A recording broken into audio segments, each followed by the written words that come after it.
What is up, my Yu-Gi Bros? I'm your host, the one, the only, the RJB0. Welcome to Yu-Gi-Oh! And Business Casual. So, I have said it before, and I will say it again. The most important part of being a business casual Yu-Gi-Oh! Player is finding your ideal deck type. And if you are going to Worlds, Nationals, hopefully you're going to Worlds, but if you're going to Nationals this weekend, I figure it would be a service for me, the guy who does the crazy over-analytical stuff with deck types, to give you guys an idea of, if you don't know already, what kind of deck you might want to run at Nationals, and also in this coming format. So what I've got here is a list of the high-tier decks that I could think of right off the top of my head, and I'm going to be going through them. They're kind of in order from aggro-based to stun-based, and I'm just going to talk about their deck type formulas. If you don't know what I'm talking about when I say deck type formula, I have an entire video series on finding your ideal deck type, which includes how to determine a deck's deck type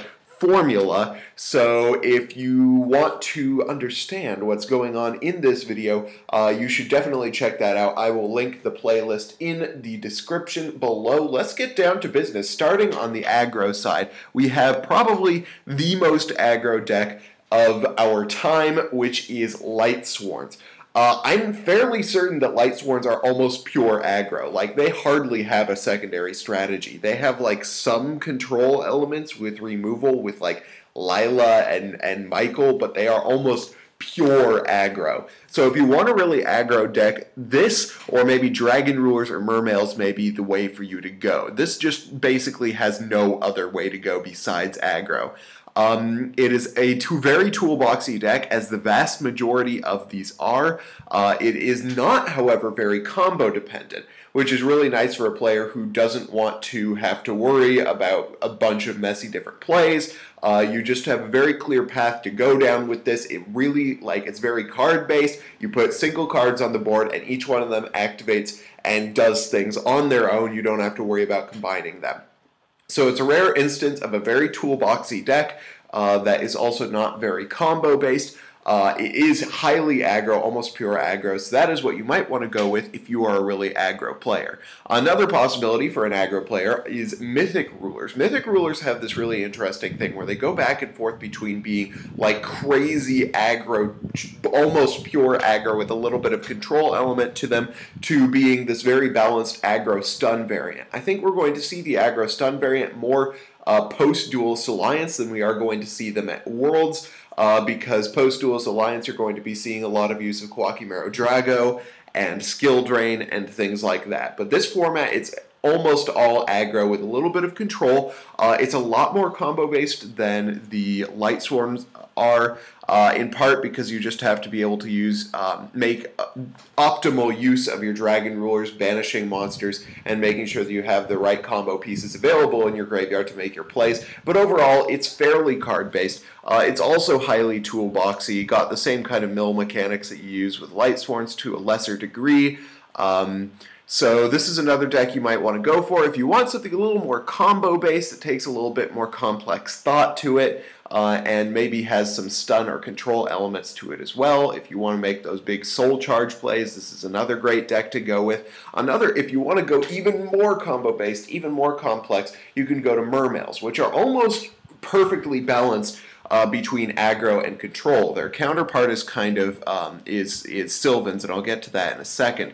But this deck is just slightly on the aggro side of aggro versus control, because it uses, it uses those crazy combos to put a big board out, but it also uses removal through things like, of course, Dragasac, through Big Eye. You can also control the game state through Abyss Gaios, and you also have removal through your Atlanteans.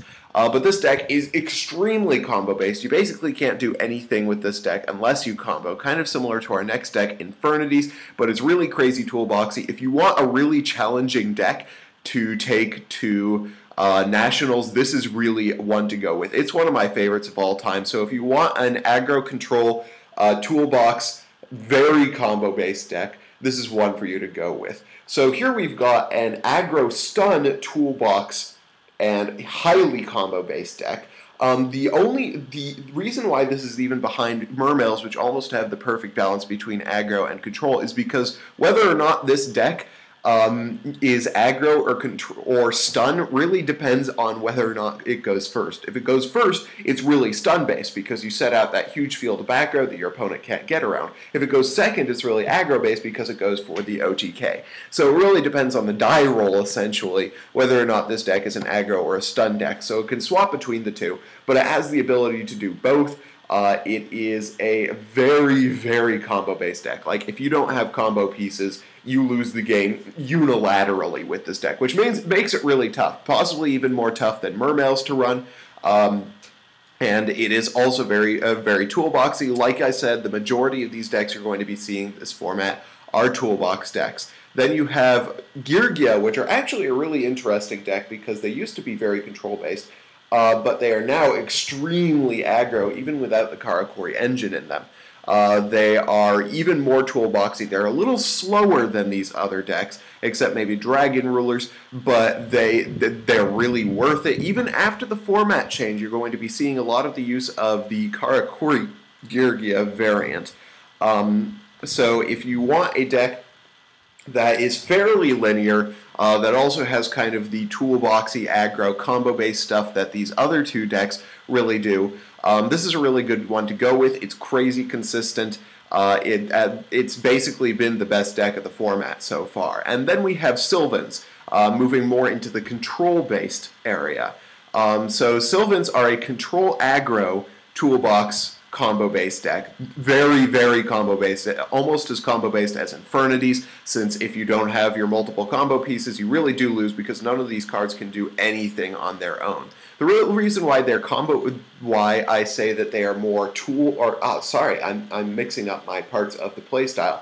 While they are more control than aggro, even though they put out those massive boards, is part of the point of those massive boards is each of those monsters has a control effect. When you use your soul fire play, your soul charge, and lone fire play, your goal is to get things like Dragasac, High Arbiter, Felgrand on the board, which are ultimately control monsters, even though they have really beefy attack. You also use your Sylvans for removal, for controlling the game state by adding cards from your grave or your deck to your hand. So it's a very controlled deck. It's extremely complex. It's a little bit inconsistent, but that's solved a lot by Sylvan Charity. So if you want a slightly more on the control end than Mermails, like you liked Mermails at some point, but they were a little bit too aggro for you, Sylvans really might be the way to go. Madolches are another option. They're slightly more linear than the Sylvan deck, and a little bit less combo-based. Of course, they have their wombo combos, but for a lot of their cards, they're not quite as reliant on having just a ton of monsters come out in one turn. They're very aggro during their OTKs, but the majority of the time they're using control strategies with things like Tiramisu. So I'd say it's a control aggro toolbox kind of combo-based deck. Not nearly as much as these other ones that we've seen so far. So if you want something that's like the Girgia, the control version of Girgia, this is definitely the way to go. It's been a really powerful deck, this format, and seen a little less play, which means you're going to be seeing fewer people siding against it when you go to Nationals. And then speaking of things that have not seen much play, Fire Fist are still out there, especially with the Trap Tricks monsters. You're still seeing them, and they're a crazy control-based deck. Control is essentially their only thing, similar to Spellbooks, which I'm going to be coming up on. Depending on whether you're using, how much you're depending on the Trap Tricks monsters, this deck can either go toward the stun or the aggro style of things. You can even use the 3.5 axis variant to add even more aggro. They're not hugely combo-based. They're slightly toolboxy, but really what you see in your hand is what you're going to get with Fire Fist. So if you want something that can sustain resources, but is also more utility than toolbox, then this might be a way to go with Fire Fist. They've got a really good removal. Bear is a crazy good card still with the potential to go +3 off of one Tenki using this card. And the Trap Tricks really give this deck a much more versatile strategy than it had before. Then you've got Bujins, speaking of not having much of a versatile strategy. Sorry, I have a little bit of a grudge against Bujins because I've been playing against them so much this format, and they're really boring, to me at least. But there are players out there who really like the control stun style of the Bujin deck.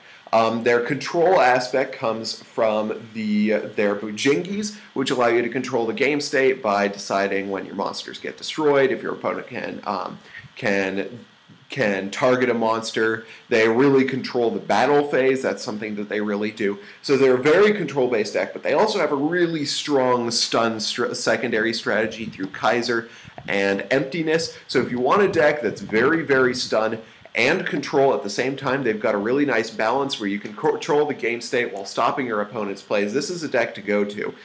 It is very utility. What you see really is what you get with this deck. Yes, you can dump cards from your deck to the graveyard, but once you have those cards in the graveyard, it's unlikely that you're going to be using a whole lot of your deck, that you're going to be establishing a whole lot of new resources. So they've got something of a balance between utility and toolbox. So if you want something that once again can sustain resources but doesn't really go into those huge wombo combos where you have just way too many options to it, it's a little bit more linear than something like Mermails, then a Bujin deck might be a way to go. It's not highly combo based, so it's fairly simple to run in that respect. It is difficult in making the decisions as to when you should use each card. So that's something that you can do. Let's move on to Spellbooks. Spellbooks are an almost purely controlled deck with a tiny bit of a stun secondary strategy. They're very toolboxy. They're like the definition of toolboxy, but they're not highly combo based. Usually when you use a single card, you end up with a single card. It doesn't create a whole lot of new things out of combos, so it's very toolboxy without being combo based. So it's got this really nice steady pace that you can use to it. If you like a deck that is all about controlling the game state and gaining your advantage like one card at a time, this is really the way to go. It is still a very powerful deck due to things like Fate, Priestess, and of course the Grand Spellbook Tower being able to gain you a lot of advantage and control over the game. The final deck for this particular format, oops, there are two of them, the final deck in the controls category is Artifacts. Artifacts in their various variants are all very control-based, but you can play them with a bit of a stun aspect, and you can also play them with a little bit of a control aspect. It really depends on how many artifacts you want to run, actually. If you want to run the extra Bagel Talks to be able to make your rank 5 plays, it goes a little bit more in the aggro direction. If you just want to use your Moral Talks to stun your opponent's plays, then you're going to be sitting around in the more stun aspect. It's a crazy toolboxy, but once again, not very combo-based. It's a little bit on the vein of Spellbooks, but with a slightly faster pace than Spellbooks have in terms of gaining advantage over the game. The deck is very passive-aggressive. Like, you wait for your opponent to do something, then once they try to go off, you block it, and then you go off yourself, so it's got that really interesting thing going on. It's a little bit expensive, but then again, so are things like Spellbooks and Bujins. And then finally, if you really are into the anti-meta, you've still got Evil Swarms. Evil Swarms are good against, let's see, Lightsworns are good against Dragon Roars, they're good against Mermails, they are good against Sylvans, and that is basically it. But that's a lot of the decks this format, so Ophion really just has that kind of control over the format. They do also still have a lot of backrow control style things. They also have a lot of access to rank 4 Xyz monsters, even with protection for Exciton Knight, which is a really powerful piece of advantage to have. This is basically the most standard anti-meta deck that you're going to see. It's akin kind of to Dino Rabbit, how Dino Rabbit used to be, in that it is a utility stun aggro deck that is not very combo based. It's fairly linear, at least in making combos, but it's really difficult in deciding when to use your cards, as utility decks tend to be. So if you want a deck that doesn't require you to make a whole lot of decisions as to what cards to use,